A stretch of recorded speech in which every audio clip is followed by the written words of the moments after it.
Kanchan Raj Muzaffarpur. DJ Kanchan Raj Muzaffarpur. Pallavi recording studio Rajgir.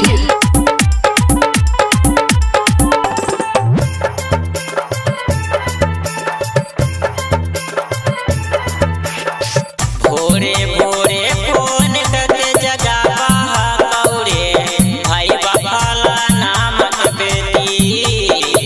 भोरे भोरे phone करके जगावा कौरे भाई बापाला नाम के बेटी। खाना के पीछे मिले हमरा बोलावा कौरे भाई बापा दे बहु मोती। खाना के पीछे हमरा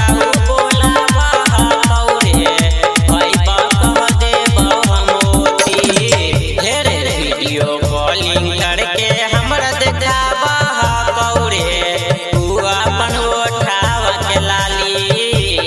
फिर वीडियो कॉलिंग करके हमरा देखावा कौरे अपन उठावा के लाली। खाना के पीछे मिले लागी बोलावा कौरे भाई बाप दे बहु मोती। खाना के पीछे मिले हमरा बोलावा कौरे भाई बाप दे बहु मोती।